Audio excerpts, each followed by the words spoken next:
Hello, everyone. It's so nice to have you all here with us. And so today's panel is about the evolution and future of behavioral science in Latin America and the MENA countries.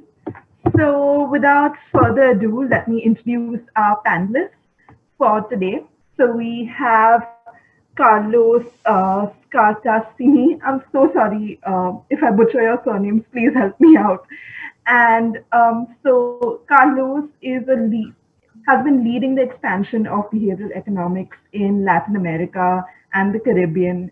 And he is the head of the Development Research Group and leader of the Behavioral Economics Group of the Inter-American Development Bank. We have Emil, founder at the American Institute and the co-founder of Mudo Agency. Next, we have Andrés Casas. He is an alumni of UPenn and member of the Center of Social and Behavioral Norms, and he has worked with multiple international, national, and local governments, including the UNDP. And he believes in evidence-based decision-making strategies, and most of his work is in Latin America, Middle East, Africa, and the United States. Next, we have Mayra Cabrera.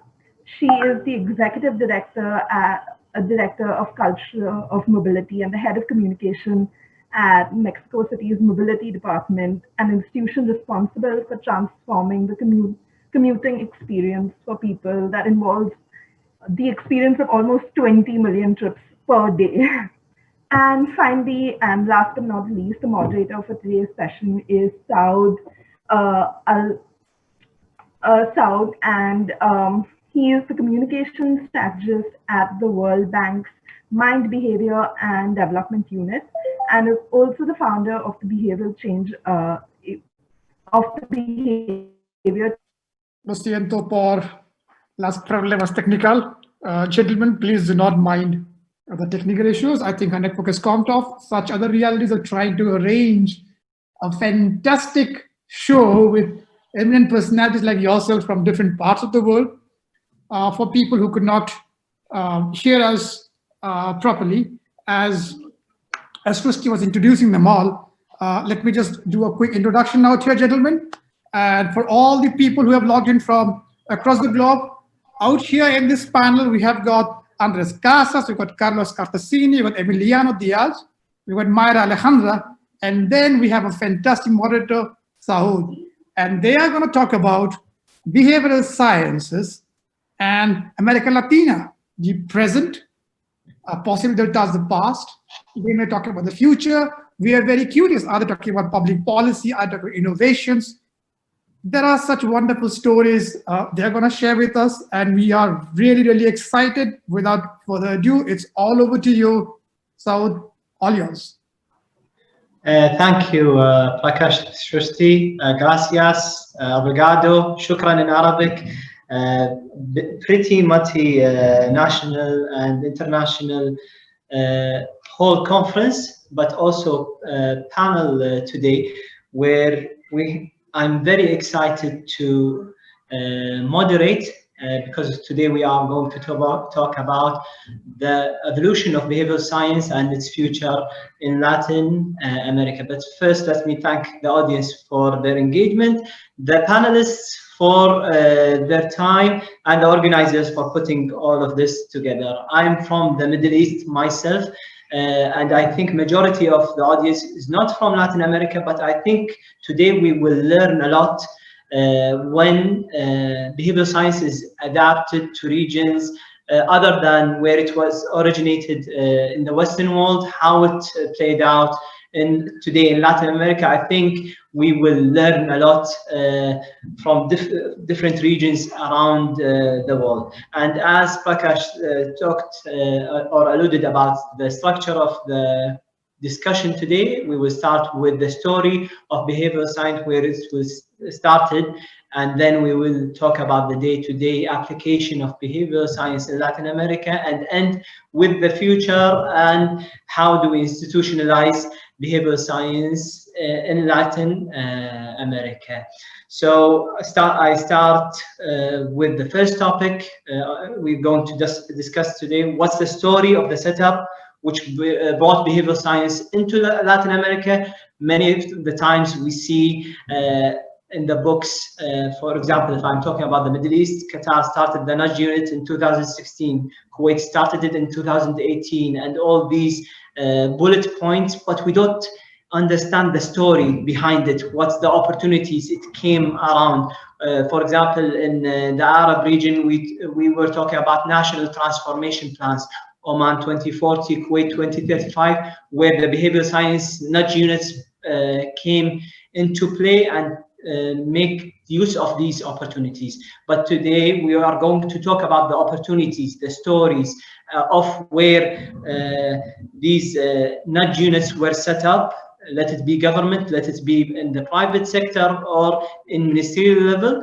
This is where we will understand more from our panelists today, and we will going to start with Dr. Carlos Scartascini, which will shed us light on this first topic. Sorry for the mispronunciation.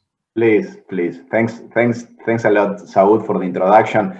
Thanks, I think it's a great pleasure for me being here, having the opportunity to share this amazing panel.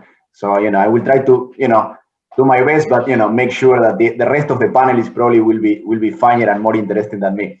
But let me start with this, and again, it's a great pleasure. I'm sorry that we are not all together. I miss those good old times, in which we will get together, in a nice place and have the opportunity to interact with the audience. So, but basically, the story of my story will be a little bit broader than probably with the other panelists will talk about, because I'm at the Inter-American Development Bank. I sit in DC, in Washington DC, and I work with Latin America. So we are at the crossroads of the West and Latin America.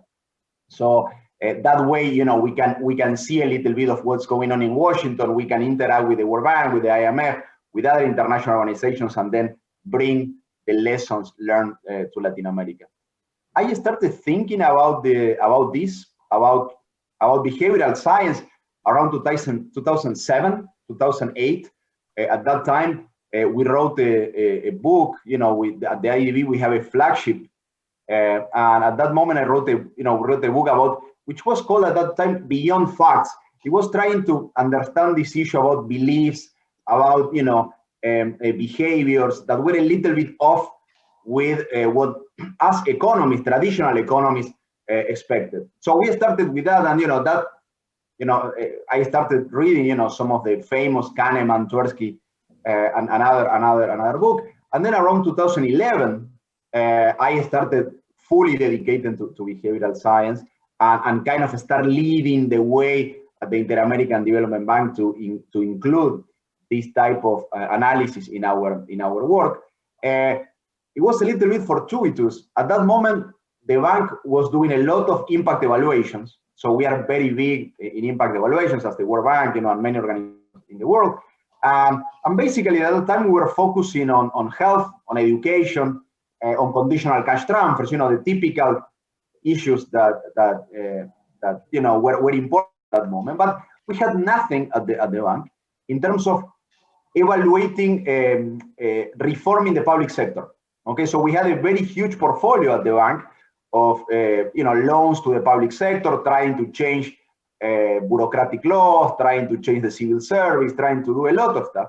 But we didn't have impact evaluations because it was difficult. It was very difficult. So in my quest of trying to introduce impact evaluations in reforms to the public sector, the issue of using behavioral science came up for one simple reason. It is that when you're working with the public sector, it's very difficult to use the traditional tools. It's very difficult to put, a performance pay in the public sector. Okay, it's very difficult to pay different salaries to civil servants. Okay, for many reasons, and we can talk about it. It's very difficult to change a lot of the rules and regulations that work, that had to do with the public sector. So in that context, was that behavioral science was the right tool. okay? Because we didn't have to change rules. We didn't change to pay differently, but we could still try to change incentives in the public sector. So that was the way we got introduced, and I got into this long career of trying to introduce behavioral science in our operations, trying to help governments to improve public policies and so on. But let me stop here and listen to our fellow panelists. Thanks, Saud.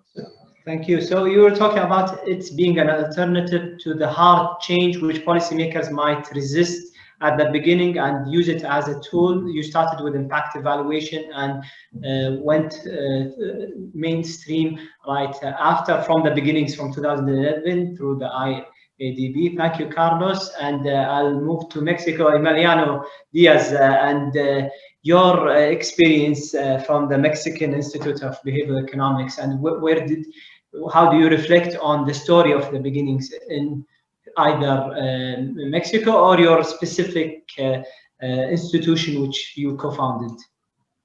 I'll tell you a story that I think is very illustrative about my story. I met one person while I was studying my master's degree in 2010, and he had a previous career doing behavioral and policy in the UK. He's a Mexican, but he couldn't come back to Mexico because there was nowhere for him to come to work. So that's one of the things that in 2010 started like showing light, because he had previously done work in the northern part of Mexico, but he even told me that he couldn't say to his employers that he was applying behavioral science because they would turn down his ideas. But if he showed them behavioral science policy without telling them about behavioral science, they would accept it. So that's kind of like the position that you can think about this, or what we have had to go through. So many of the people that are doing the policy are mostly coming from the outside.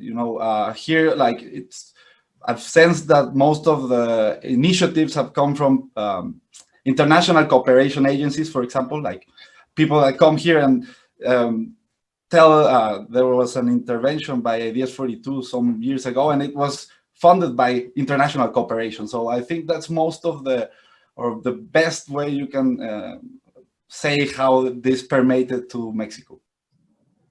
Perfect. Thank you. Very, I think, relevant stories, because there's no one story that fits all countries. Everyone faced a difficulty. Thank you for sharing that challenge. And yes, international cooperations, just like Carlos in the Inter-American Development Bank, or even I remember speaking to my colleagues in the embed unit with the Minedu lab in Peru, and how they sometimes establish they get the buy-ins, then it goes mainstream right after.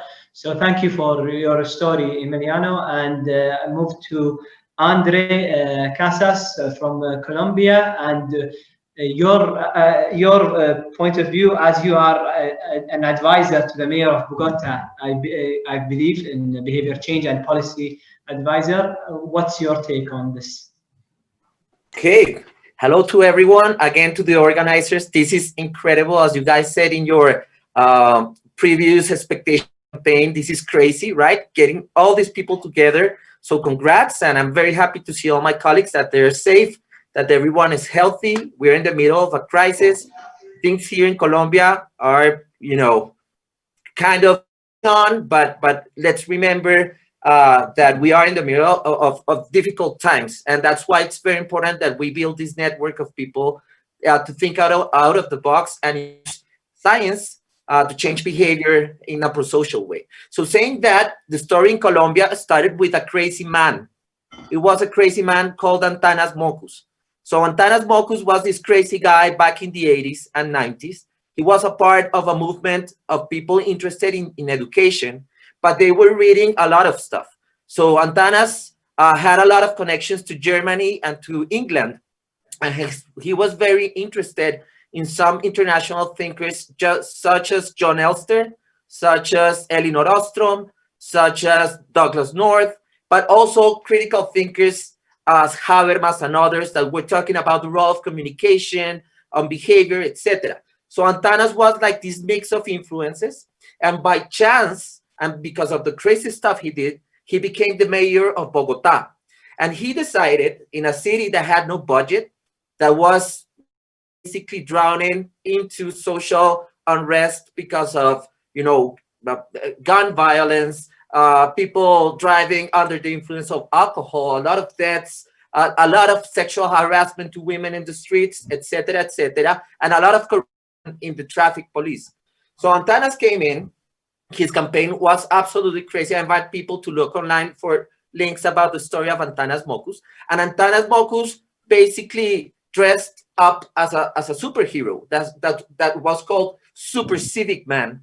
So Super Civic Man started appearing randomly on the city and started like erasing graffiti from the walls and started inviting people to do crazy stuff. And then he decided to dissolve the police. The traffic police was a real corrupt institution. So he changed the traffic police for mimes. Mimes, like people on the street with arts trying to regulate behavior. So that was obviously simplifying the story, not to bore you guys, but this changed the way we understood that culture and problems could change with nudges, especially norm nudges, and that intuition that Antanas Mokus had became explosion that was unstoppable for many years. So then we have another trendsetter in Colombia that is worth naming, and it's Juan Camilo Cardenas. So Juan Camilo Cardenas was a student of Elinor Ostrom, and he and other Colombians, especially a bunch of really cool economists, brought into Colombia back in the 90s and the end of the century, behavioral economics. But they took it out of the lab and bring it into the field and start doing a lot of research on common pool resources, but in a very, contextualized way for communities. So we had these two forces, people doing research on conflict resolution, on water sharing, on, fishery, etc. And we have these, people on positions of power doing changes, little nudges, and telling people that culture could with a voluntary change. So that is the mass that then exploded, I believe, when basically we had a lot of economists thinking about impact evaluation on the one side, but a lot of people doing economic experiments on conflict resolution. So I think that was the start. And then I believe we have in this panel, one of the main people that helped spread the word about behavioral science, that is Carlos. So I think his work on the international development bank has been crucial to basically catalyze the last part of this revolution that's getting huge, and the numbers of Colombians interested in this. And now in the city of Bogotá, we have the chance to get, for example, etc. I'm taking so long, but I wanted to say Carlos, thanks, because he's part of the catalyzing element of this revolution. Thank you, Andres, and that's why I'm honored to be a part of this discussion and among these panelists because of these stories. And I like how you positioned it, Andres, that it didn't start just in 2010. It's not a recent thing that we adopted. It's even started from the 80s. We have been doing it under different names, respecting what we have been doing and optimizing our tools and getting them more developed lately with nudges and choice architecture and how this is mainstream. So a lot of reflection there for many countries and many regions that have been doing social change in different ways, but recently under the name of behavioral science. And with that, I give the floor to Mayra Alejandra Cabrera, from Mexico, and her big passion on transit and getting people, 20 million people doing it every day in Mexico City, and how we are applying behavioral science there, and the whole story. The floor is yours, Mayra. Thank you. Thank you very much. And I'm glad I was last, especially after Emiliano, because I guess he had a better picture of how it started like more than 10 years ago. But I mean, my story is almost recent. I finished a master's in Chicago. I was there the year that Richard Thaler won the Nobel Prize. So it was like an effervescent topic. To be honest, I was interested in that topic before because I started working in a behavioral lab over there for children's development. It was, I mean, I was passionate about it. I really liked the fact that it was tackling like the issue of poverty and how it's a vicious circle since you are like a child. So when it became like the topic at UChicago, I started taking classes because many opportunities open. Even if Richard Thaler was there, I mean, there were not many courses on that, and then there were different ones. And I started like getting an idea of how to apply A/B testing and everything I was learning in my Master of Public Policy into, or maybe using the behavioral insights to guide my research and the implementation of policies. When I came back, there was a unit in the National Laboratory of Public Policy, and I started working there, and it was a 2-year-old unit. It wasn't that old. But what Emiliano says is true. Usually these kind of research and applications are funded by international organizations. In this case, I was working for the World Bank. And it was very, very interesting and very enriching, but the effects of what you do usually are not seen like that often. And even though behavioral science it's applied, you cannot just do it theoretically. You have to experiment and you have to know if what you think works. It was a slow process, especially because how you have to deal with like the filters of international organizations, and it's important, but it's slow. When I started working for Mexico City, I mean, I was called by, my boss is a sociologist from Princeton University, and he believes in, I mean, he knows Daniel Kahneman and all of that, and he believes in behavioral science and using like sociology, anthropology, and every other science into modifying how you apply science, how you run models, how you implement public policies. And I guess that was the opening for that I'm aware of. I am the only public official that was hired because of being a behavioral scientist and to apply behavioral insights into like everyday work. I wish it was different. I wish there were more like me. And honestly, little by little, I've been seeing more public officials, young also, that are enthusiasts of the topic, and they come to me for advice, and we design little experiments, especially from the Digital Innovation Agency. That is a new agency in Mexico City to make everything digital and bureaucratic processes more agile and like faster. And they're trying to revolutionize Mexico City in that regard. But they have access to technology. So sometimes we have access to maybe running little experiments, just taking advantage of what we already do.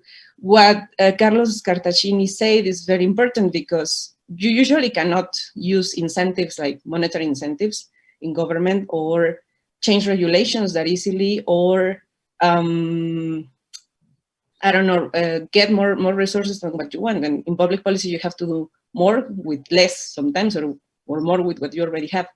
So since they already were sending text messages to Mexico City people, we were maybe thinking, why don't we run an A/B test? Why don't we send a different message and see what happens?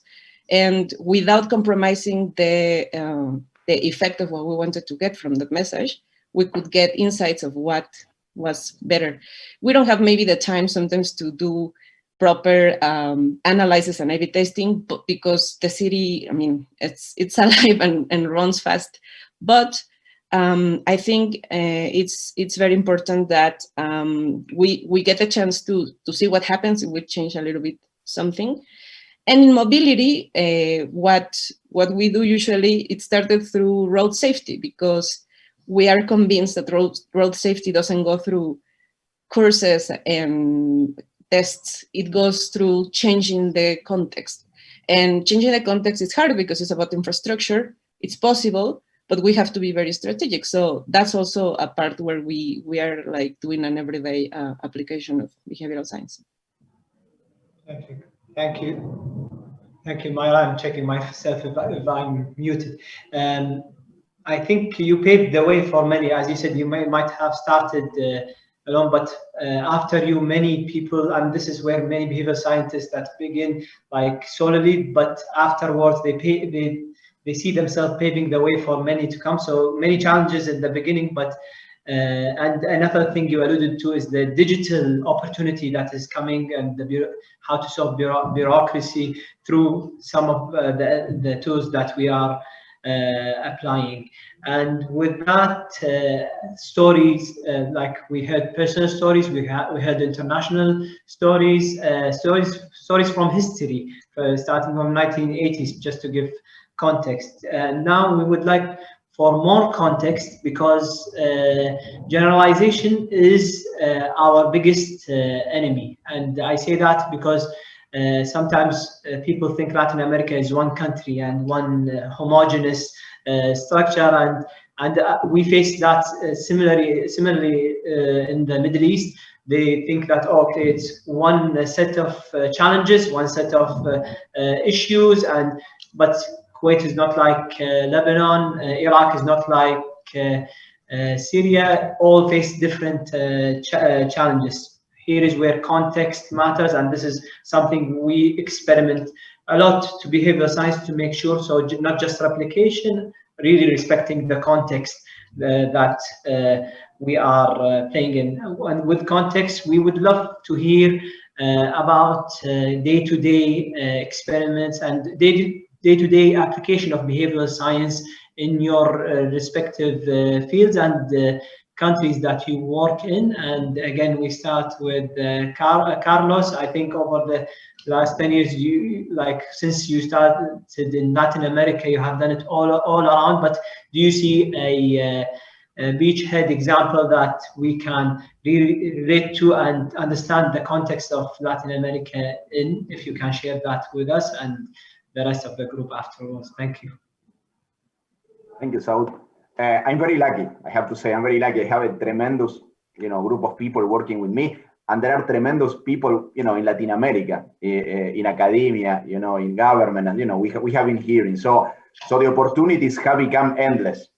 Okay, because again, we have people like Andrés, like Emiliano, like Mayra, like many public officials right now that see that behavioral science is an opportunity and a way to go, and they understand that there are ways in which they can do better what they are doing. So again, I'm blessed having a great team. The IDB, has been investing a lot on this. We are working a lot on training our people. So the opportunities, have been growing. At this moment, I think that we have, at this moment right now on the field, I think that we have more than 50 or 60 projects in 17 or 18 countries.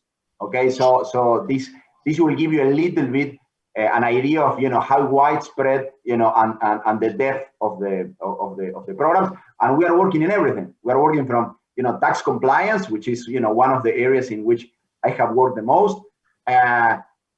On health, on education, even going all the way to using virtual reality to fight sexual harassment. Okay, just to give you a broad idea of all the topics that we are working. So, and that's 16 countries in Latin America. In Latin America. Nice. Yeah, nice. In Latin America. So again, I think that most of the countries in the region we are working. There are some exceptions, of course, particularly because some of the political situations and economic situations. But I would say that we are working.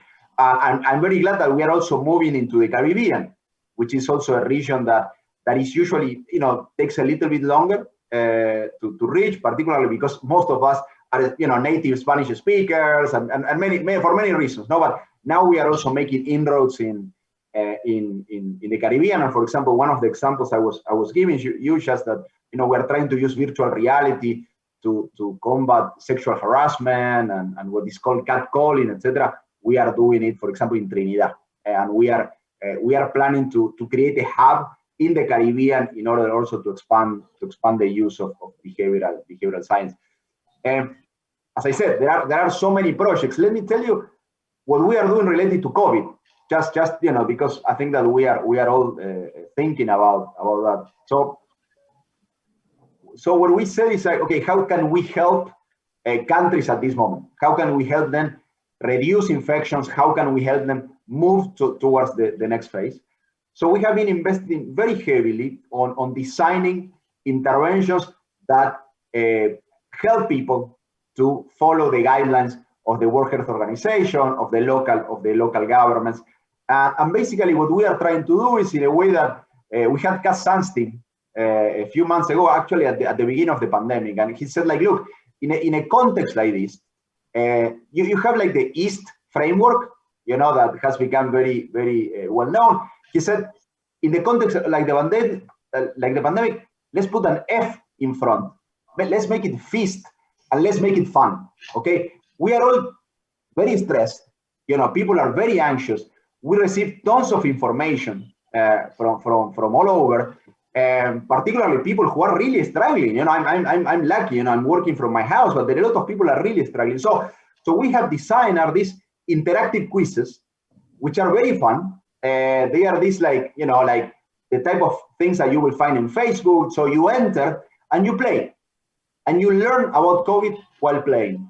Okay, so basically you enter there, you have questions, you have to answer, you get a score, you can compare yourself with others, then you are ranked, and then you can take it again, etc. So we are doing it this way because we think that the information is there. You know, we hear all the time, you know, the radio or the president or the whatever, the health minister in your country giving you information, but clearly it's not permeating in many countries. Unfortunately, a lot of people still are not wearing masks. A lot of people are not respecting social distance. A lot of people, unfortunately, are gathering in bars, or, you know, they are having birthday parties or whatever.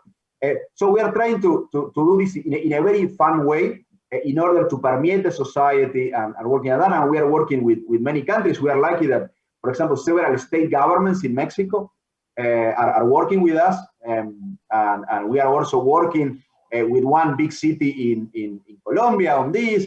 And we're working, you know, we are moving along. But this is one way. At the same time, we are using the opportunity to learn a lot about how people react to the information and how people react to the context. So we have a lot of experiments embedded in these treatments and in the surveys that we are doing, trying to understand, for example, the role of social norms, okay, which we know that they are very important. And what we see is that social norms are as important as ever in the context of the pandemic. When we put people in these situations in which they know what is right, they know that going to a birthday party inside a house is not the right thing to do. They know that, we test that, but then faced with a situation in which some of their friends are going to go to that party, they say that they will go. Okay, so we are working on that. We're also working on this issue of how do we make people to download the apps for tracing, contact tracing, which unfortunately are not very popular among most people. I think that they have failed in almost every country. I'm sorry if I'm misstating here, but at least the information I have and the evidence I have is that most people are not downloading those apps. Most people are not using those apps. And we are seeing how can we do it. And for example, what we are finding is that the way the governments are doing it is wrong. So, you know, governments are trying to ensure people that the apps are safe, that they are not going to be sharing the information. Actually, those type of messages are moving people away from the apps, okay? While other type of messages, such as, look, you use Facebook all the time, so why wouldn't you use the app? Or showing other areas in which the government is doing a good work, actually are boosting the download of the app. So I will stop here because I don't want to monopolize the time, but you know, we are trying to help in this case. We are preparing for vaccination, for example, and this is a very nice project that we are starting in Colombia, actually in the city of Bogotá, trying to vaccinate people against HPV, and we are trying to use that as a learning, you know, as a learning tool for the next big thing, which will be, you know, the COVID vaccine. So I'm stopping here. Thank you, Carlos, for sharing these. I think not just important examples for Latin America, but the whole world around COVID-19. It's very relevant to us, and I like how you applied fun in this East framework, especially in testing times. People are surrounded with a lot of negativity, and when they are experienced with fun and engaging intervention, that means that we are flexible with how we bring about the options and the choice architecture that we can provide to them. Thank you, Carlos. And I move to Emiliano to listen to some of the things that you apply day to day in Mexico.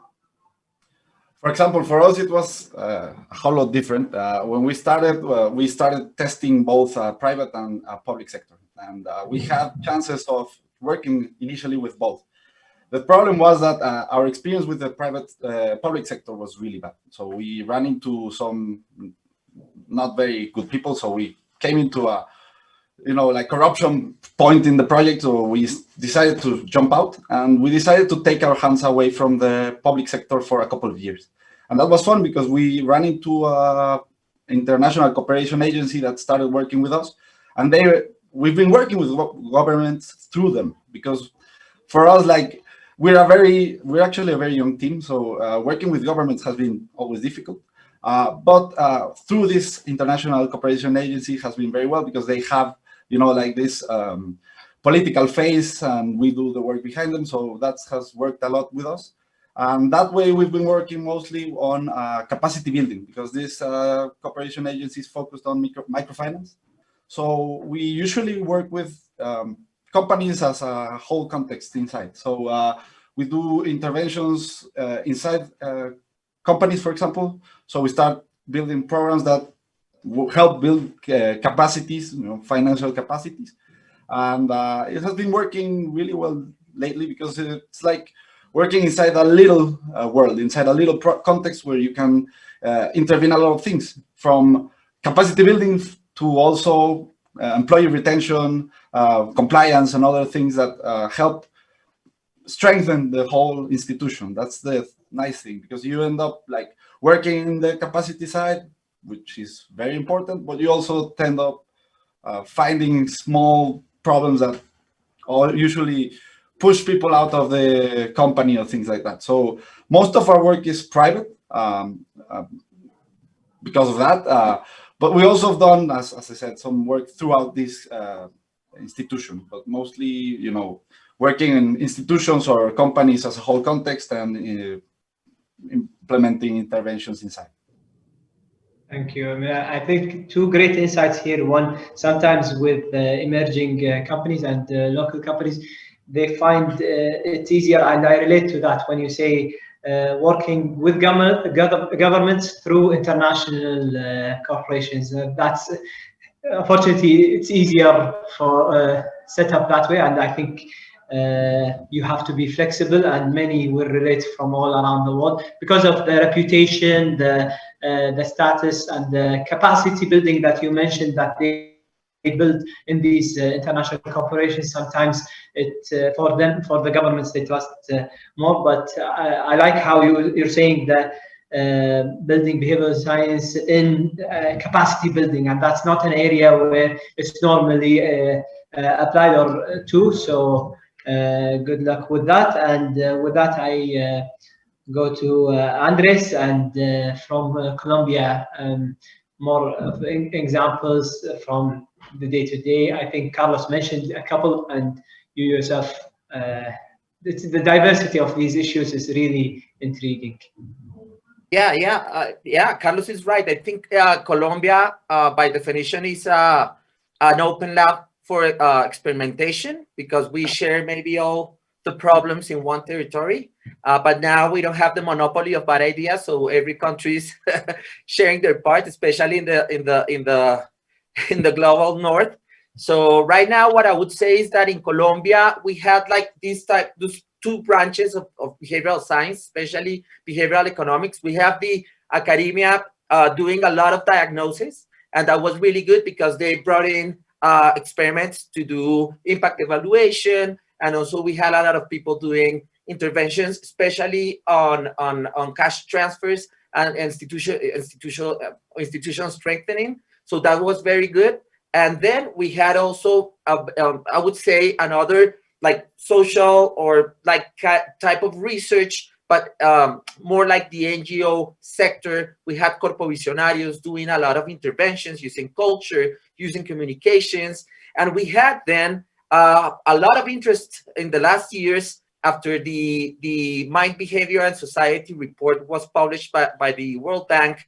We had a lot of people in private sectors interested in using behavioral science. So, for example, I participated in a lot of I don't know, endeavors trying to help, especially in Antioquia, in some part of Colombia, where the corporations were really interested in becoming more pro-social businesses. So we brought in this type of experiments and interventions to it, especially Sura and Confama were two organizations that are extremely interested, and they're using behavioral science in their operations.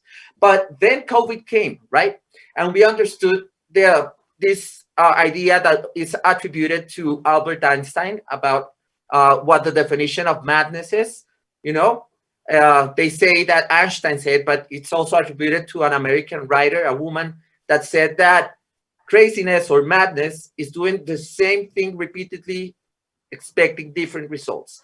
So then we understood that the opportunity that COVID opened was to change things that were, are not sustainable anymore. But Carlos was saying, we didn't have this institutional strength to provide services. We have the biggest levels of informality that you can imagine.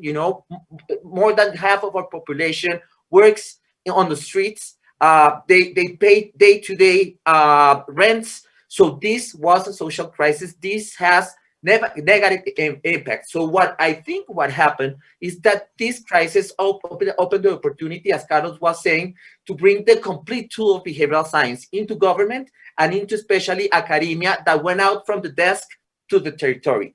And that's where University of Los Andes, especially in Bogotá, has done a lot of leadership on the COVID front. They joined forces with the local government, and we started an open data day-to-day updating of how the spread of the disease is happening, all the risks. But also from the government, we have been doing especially messaging experiments before we release the narrative. Also, a lot of basically district, I would say like district to district experiments, also to see how context matters. Because in Colombia, in Bogotá especially, we have a very dense city with several types of populations in the same districts. So we need to understand what buttons we need to pull to get things going. So also in the mobility sector, I think we did the most, I would say, risky thing. And we decided not to close the transport system, just to keep it like below 30% of capacity. And also the mayor, Claudia Lopez, basically used this type of foot on the door technique to tell people, okay, we're going to start with a voluntary lockdown, and then we're going to move to another more like mandatory lockdown. So we have been using a lot of things, but basically I would say what it's working is that we're focusing on narrative. And we're focusing in something that Carlos organized, a very cool seminar some weeks ago about the role of trust in these situations. And we understood, because I've been engaged not only in research here, but I'm working with my colleagues at the World Valle survey. We're doing a COVID survey that has, found many interesting stuff. And also with Professor Pichieri at the Center for Social Norms. She's going to be talking also in this event soon. So what we have been finding is the important role of two aspects that are surprisingly high in COVID, at least for some weeks in Colombia. First, institutional trust. Imagine institutional trust in the region that has the lowest levels of institutional trust. So now it's important to see that the remedy, the only vaccine that we have, is behavioral, and especially trust has this opportunity. And then we have the other, what I will call part of the social vaccine to this, and would be the trust in scientists. And that is a thing that surprised us, that in a country as Colombia, I'm not saying, because we are accustomed to like the first world telling us that we are backwards and, we don't trust science. And obviously this is not the case. But the thing is that we never checked like how the trust on science really counted in Colombia. And it has been crucial because these two factors, at least for Bogotá, made people abide to norms, even though they have very negative representations about what other people were doing. So this thing like, glue the policy together and the behavior together. And then something very strange happened that I think is very good, is that we opened the city, but people are staying home still. People who can are staying home.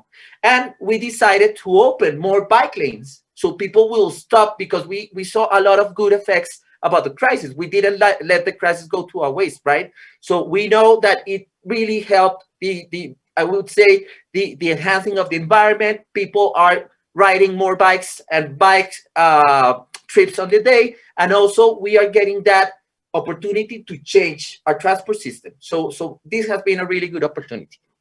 Thank you, Andres. And I think I like how you framed it, the COVID being a window of opportunity for behavioral science. People really valued the tools, as you and Carlos mentioned, started impact evaluation and a very constraining application, but now to full verse and full use, even in trust. And this is an important topic, especially as we see the vaccine hopefully coming soon. But thank you for your insight here. And last but not least, Mayra, we would love to hear about, you mentioned road safety and your application. And I know I had a personal conversation with you where you see it's not just the experiments, but also the challenges being with also the implementation, taking it from that to the implementation is where people, it's lost in transit, and we would love to hear your examples on that. Thank you. I wasn't prepared for a COVID forum. It doesn't have to be about no. No, we have examples. We have examples, and actually, I will have to say that the mobility department, for some reason, has been leading the communications in certain topics around COVID because of the importance. Back in February, when everything was going to start here, we were in a meeting, and it was like institutions with massive events, and it was like culture, tourism, and mobility. And I was like, yeah, I have massive events every day in the transport system. So we started preparing from there, but I'm not going to focus on that. Maybe I can comment at the end. But yeah, as I told you, we started with a worry about road safety. I have to say, in a city as big as this one, as crazy as it is, as disastrous sometimes, I don't think we have as many transit incidents as they could happen. But still, the numbers are worrying, and that's been one of the priorities for this government and for this mobility administration.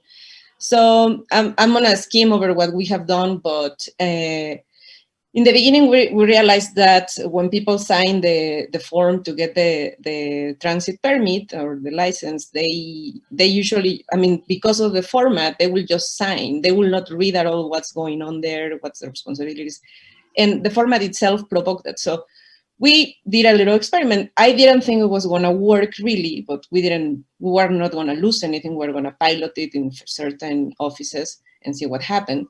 And when you go there, you already paid to the government the fee for the license. And I was like, maybe nothing was gonna happen if I changed the document, but it did. The month we implemented the pilot, the number of licenses issued at the SEMOVI offices went down. Compared to, we did a definitive experiment because in January, 2018, January is the month where people go back to like government offices and everything. So we needed to compare between offices and with the same offices in the prior year. And yes, we saw a drop in the number of licenses issued, just because we made people think slower and see everything that driving requires. And then people were like, no, thank you, I'll come back later. And that was awesome. I mean, I have like anecdotes of what happened in the offices, and I couldn't believe what happened. So immediately in February, we changed, all the offices will have the same document. That was a little experiment that worked. Then we've been working to change the traffic offenses system to, like, instead of having like monetary fines, and obviously that was a little bit inspired on Antanas Mokus, what he did also regarding road safety in Colombia. We thought it worked. I mean, and it's difficult to innovate because we're talking about lives and injuries and families. When you talk about road safety, it's not just a matter of something that happens and that causes traffic, it's lives. So it's difficult to innovate in this regard, but it has to be done because as Andrés said, it's kind of crazy to keep on doing the same and expect different results. And we've been doing monetary fines forever, and numbers haven't been dropping like really. So we thought of a different aspect. Obviously, the fines are the last part of road safety. And thinking of a Visión Cero or zero deaths, like vision, you start thinking of the context, and in the end, you focus on the decisions of people. And for me, that's very appealing because I'm a behavioral scientist, and I believe that it's not just about what you decide in the moment. Your decision is built by context, by other people's decisions too. So we're doing a lot of things on infrastructure and also on getting new transportation means and building more of a network. So people can choose to leave the car because the car is like basically the problem, and motorcycles too. And also the fining system as another tool, like in the whole process. We looked for like lead reviews and everything we could because there is no system like that in the world. And we couldn't just find a study that said something about a similar system.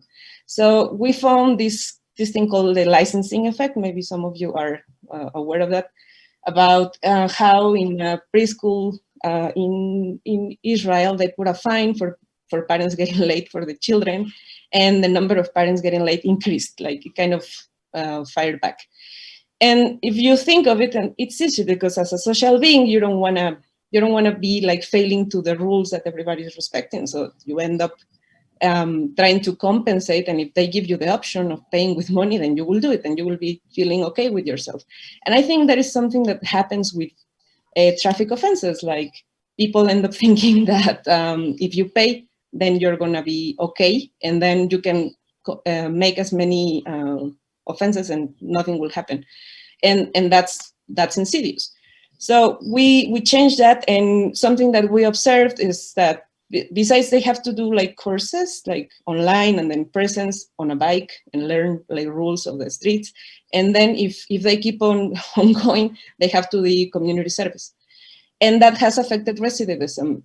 People who are still paying monetary fines compared to people paying through these kind of courses and community service make less offenses per plate, for saying it that way, than the people that has to pay. So that's been, I think, successful. In COVID, we have had like different other issues to tackle, besides, especially because streets are empty, and everywhere in the world cars go faster, people go faster when you see more space, because that's context and that's how our brain works. But we're confident that we can continue, as Andrés said, that we can continue like inviting people to use other means of transportation, like the bike. In COVID, we implemented also pop-up bike lanes.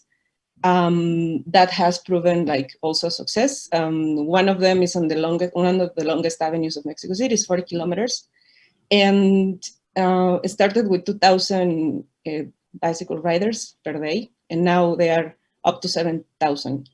And that kind of, that's for us, I mean, we're very proud of it, but we're also very thankful with the population, because we think there is a lot of generosity of Mexico City people by wearing masks, by trying to follow the rules as they understand them. As Carlos said, we've been trying to have an approach of like fun and also agency.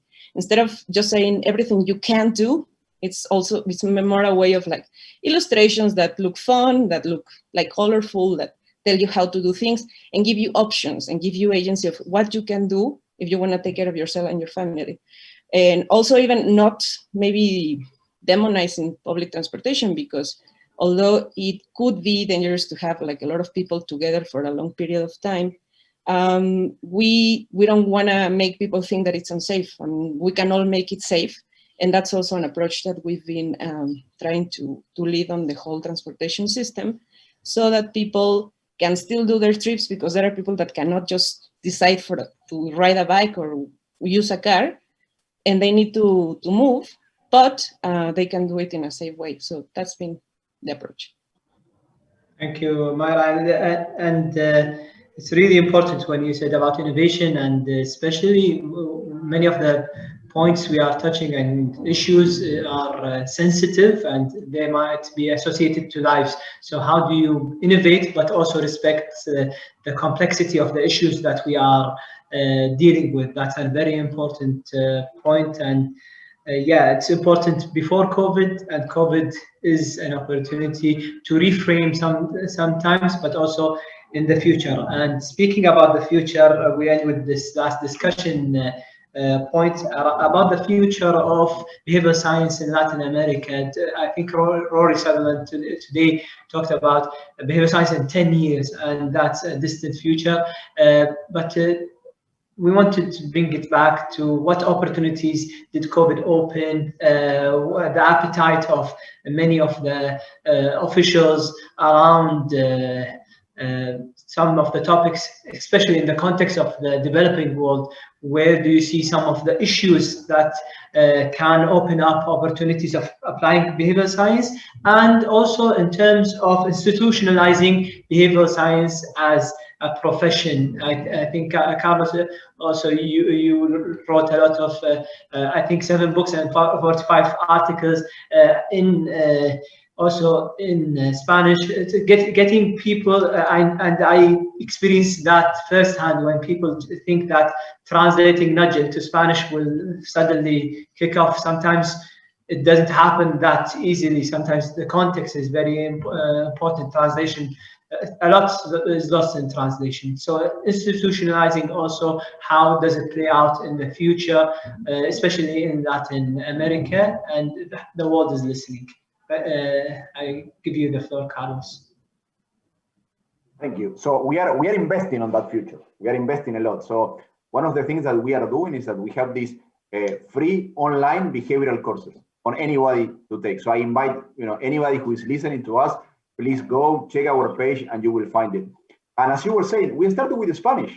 We thought, okay, there are plenty of courses out there in English, but what about having somebody in Spanish? So we started with Spanish, then we moved to Portuguese, and what happened was that a lot of government officials from the Caribbean countries said, okay, what is the course for us? What is the English version that we know all our friends in Latin America are taking? So now we have also an English version. So I invite everybody to take them, and we have had more than 10,000 public officials go through this course, register and take the course. So we are investing, we are trying to institutionalize behavioral science in the Latin America, because we know that if public officials, they learn about what behavioral science is, I'm not saying that they are going to become experts, and that's not what we want, but we want them to understand that there is something out there that is called behavioral sciences, that is something out there that are called biases and perceptions that people have, and that communication matters. I think that in Latin America, we were used to think that, if you write a law, then people will immediately, change their behavior. And that's not the case, because first of all, people do not know. Most of the time, they don't have the information. And then even if they have the information, then sometimes they don't even have the tools or the willingness to change. So I think that some of the things that Mayra was just saying are exactly about this point. So we are investing on that. We're investing on creating this high demand in the public sector for behavioral insights, and we are also investing in our own resources at the IDB. We have trained more than 400 IDB, Inter-American Development Bank specialists on behavioral sciences. So that way, when you are helping a government, when you are improving a public policy, when you are designing a new project, both parts can think also in terms of behavioral science. So that's one of the things that we are doing. And at the same time, what we are doing is that we are helping a lot of governments, like the governments in Bogotá, in Mexico City, in Barranquilla, and in many other cities in Latin America, who want to have in-house expertise. I think that it has become evident for everybody that this idea of hiring a consultant, a consultancy firm that comes once, does something and leaves, it's not working, or it's working, but it doesn't leave much, for the city or for the government to build on. So they are building on their own capacity. They are hiring amazing people, like the people we have in this panel, who are who came to the US, got their studies, and now they are back. So responding to your first question, where I see behavioral science in 10 years, I see that it just becomes a regular tool that all policymakers and development officials are using. The same way that we have learned how to use taxes, how to use regulation, etc., how to use property rights. Behavioral science will be an integral part of the tools that everybody uses.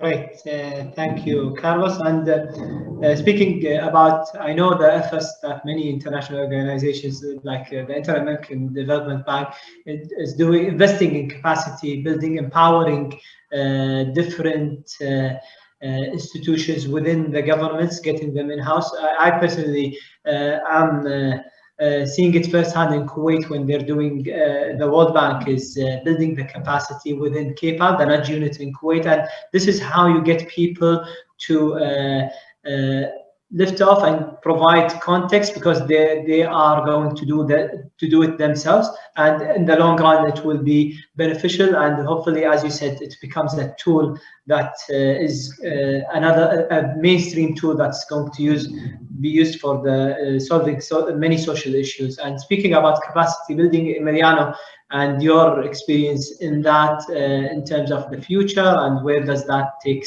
us, especially in Mexico? I totally agree with Carlos. I think the future is very, very, very bright. And I also think the future is pointing towards in-house capabilities to operate these things. However, I think the big struggle is in there, because I've seen a couple of groups that have focused towards applying behavioral science in-house that have been dissolved in the recent months because of one main, I think one big challenge, which is finding the way to make a unique vision of what this is inside the organizations and towards people that benefit from this. Because you know, behavioral science is very flashy. I usually say it's like a magic trick. You can do this and show magic dust all over the place. But in the end, when you really have to use this, not everything is magic dust. So the problem with all this is that the entrance, it usually says, go with the low-hanging fruit.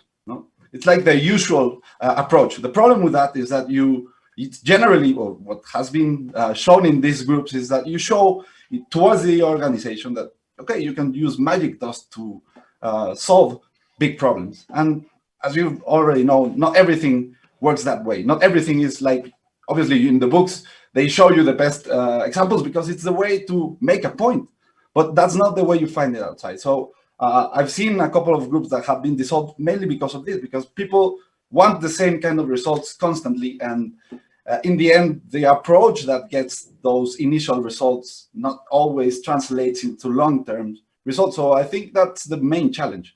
I think everyone's turning to this, but you have to find and make this unique vision of what this is, what are we going to do with it? And also I see a big problem about forgetting about voluntary behavior change. In the end, we're always in position to state things and put information some ways that we believe that's better for people. And many of the applications forget about the importance of making this partially voluntary. I mean, in the end, people have to be able to take decisions on themselves. And I think that's also, at least in the private sector, that's one of the things that tends to be forgotten early. Like, okay, it's my product, we can do whatever we want. And in the end, that's also something, or a path that usually takes you to dark places. So I'd say the main challenges going forward and putting groups working with this together is finding this unique vision of what this is and what can we really do with it and what we cannot do with it. Because this is also very important.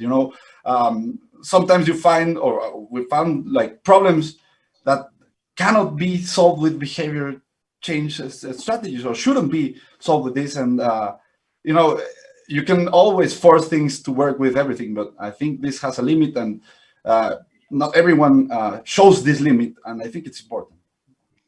Thank you, Emiliano. Depth is very important. Like so many of the interventions, sometimes, especially in the beginnings, it's you can see it very superficial. But as we go on, we really because these behavior roots are very sometimes deep-rooted, that we need more depth in the way we approach them. Thank you for that. And Andres, I think Emiliano mentioned it's being citizen policy, and that's where I think you have been trying to make it implicated into something that the citizens are pushing towards, so not just implying to them what to do, but also involving them. Yeah, is that part of the future? And what Emiliano was saying, and Carlos totally resonates with me. One part of it is that people expect behavioral scientists to be magicians, or to be cosmetic, the cosmetic team that turns the manure into something that smells good, right? So that is a challenge professionally that we have. But I think the work that especially the team that Carlos lead is helping us, tackle a lot of misconceptions and barriers, and showing people that this really works. So I think that's very important. The other thing is that, let me be the paranoid in the panel. I think the 10 next years are crucial in terms of fighting radicalized politics and inequality, at least in our region. I think, this applying behavioral science doesn't happen in, I would say, like in a neutral space, right? We have two issues that are very that are basically challenging the social orders, even though ours in Latin America are very weak. And I think that's a challenge. But let me be now the optimist. I think that what behavioral science does is that empowers people, especially if you have the vision of it, not as manipulation, as we see, because now in the next 10 years, we also have a challenge. We'll have the team on the dark side manipulating elections. We'll have people nudging communities in order to exploit extractive resources, as we are seeing in Colombia right now. Those corporations are trying to hire people, right, as me, as people who do these behavioral change strategies to get us to work for them and basically try to change people behaviors in a manipulating way. So we have those team of people. We have Team A, let's call it, and Team B, the behavioral scientists that believe in pro-social change. And I think that's a part where ethics are going to be very important in applying behavioral science. So with that landscape, I believe that behavioral science, at least in the experiments that I've run, I've seen the power and the sustainability effect that behavioral applications have, not only in autonomy, but also in pro-social aspects of enhancing trust within people, the notion of self-efficacy and agency.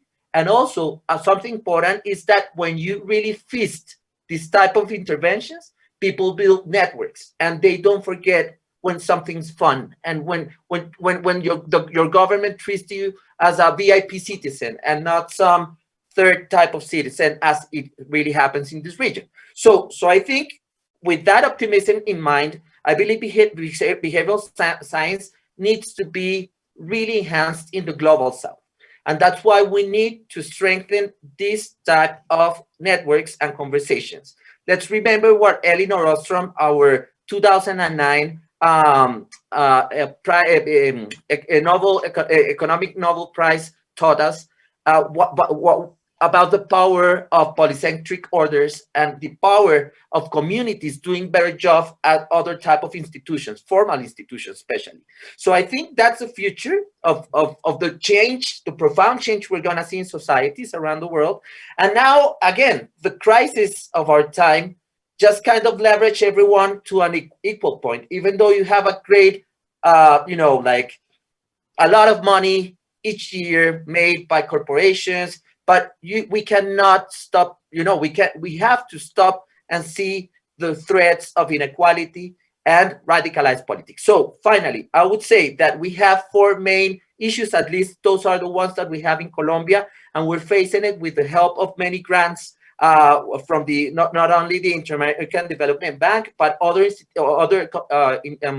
cooperation agencies that are investing in changing, corrupt institutions. That's very important, because with corrupt politicians, we can't do anything. We cannot get anything done. And what Carlos is doing in Barranquilla is very important, because they're building, institutional strength as this does, because you can avoid people to capture the budgets. And finally, I think the other part is that we need to bring in interventions that humanize relations between people. We have a lot of discrimination. In Colombia, we have a peace process that people forgot because of COVID, and we need to get those populations reintegrated because recidivism. And also, we have an humanitarian crisis with our Venezuelan brothers and sisters that are migrating into many countries of Latin America. And that's something where we're using already behavioral science with very good results. Thank you, Andres, and I like how you balanced it out with some pessimism, but also ended with some optimism and opportunities to apply behavior science on crucial issues, not just superficial issues, but very important to take in the future. And you mentioned a great point, which is talking to each other in that process. And Mayra, I think we will end with you in terms of the future, be it in mobility, but even in behavioral science in a broader term in Mexico. Thank you. Yeah, just connecting to what Andres said, and also one of the questions that I saw from the people seeing this. I think deeply, I really like behavioral science, because I think it helps us to just be better human beings. Why? Because I think it helps us understand the human condition. Instead of idealizing how we should be and what we should be doing, we start from what we have and understanding why we act the way we act, without blaming people, without blaming ourselves. And from there, we can build a solution. I mean, the crazy thing will be to deny that things happen and that biases are present in our thinking, and then try to build solutions from there. So that's why I think it's a very good approach to not only create effective public policies or effective policies in general and strategies, but also to us ourselves try to maybe be a better persons by understanding others, and maybe also being forgiving with ourselves when we eat that extra cake or that extra we drink that extra drink, like why we do those things. And from there, in the future, I mean, I think it's, in a way, it's easy to translate the knowledge, because it's common sense.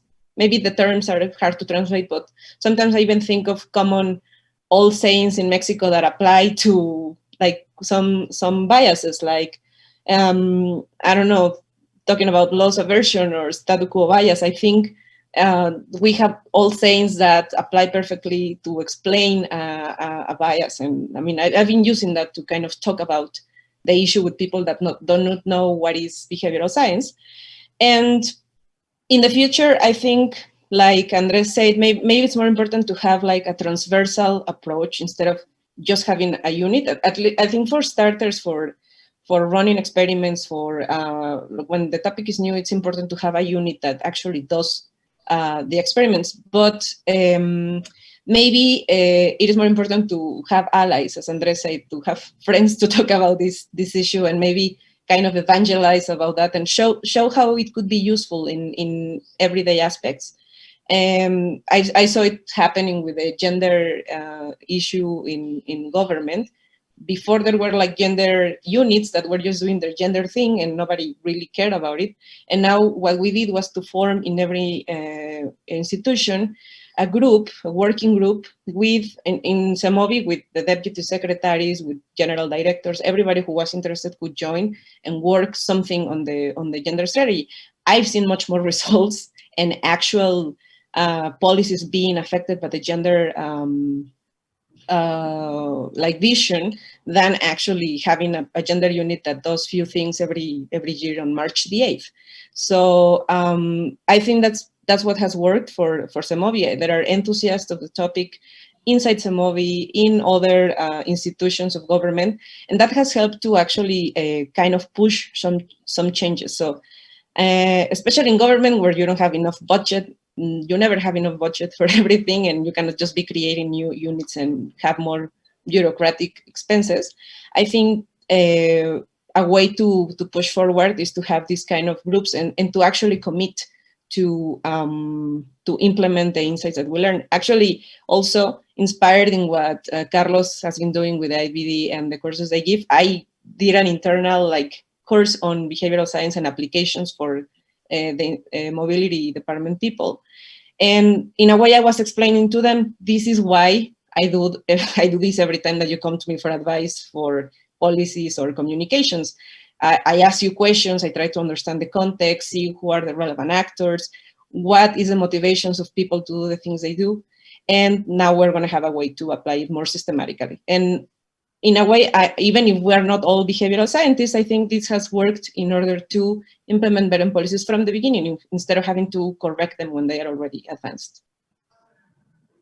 Thank you, Mayra. And with that, we covered all the discussion points. I don't know if we have time for one question. I think Mayra answered one of the questions already about being a better human being. And if you allow me for the question not to be taking it all the panelists, just directing it to one panelist just to go over them. I think great insights already have come up, but an interesting question from Sergio, and I don't want to pronounce the last name because I feel bad with Carlos that I mispronounced your name. Sorry about last name. Sorry about that. But we are talking about scaling after doing an experiment. What challenges come with this scaling process? Sometimes some experiments work, but we underestimate the problems and the difficulties that are faced when scaling most of these interventions, especially in government setup. Do you have any reflection on that, Carlos? Yes, luckily, a lot of our interventions do not need to scale up because they are scale up since the beginning. Now we are working with governments and we do that. But in those cases that is not, one of the main issues is that for most of these interventions to work, you really need to target, the beliefs that people have, because there are heterogeneous beliefs. So if you just go for one common, intervention to hit the middle, what is going to happen is that you are going to have effect on some populations and you are not going to have an effect in a different population. So that's, in order for you to be able to scale up, you need tons of information. You need to find a way to understand the distribution of beliefs that people have. I would say that that's the main issue, other than, the more administrative issues that have to do with dealing with large populations.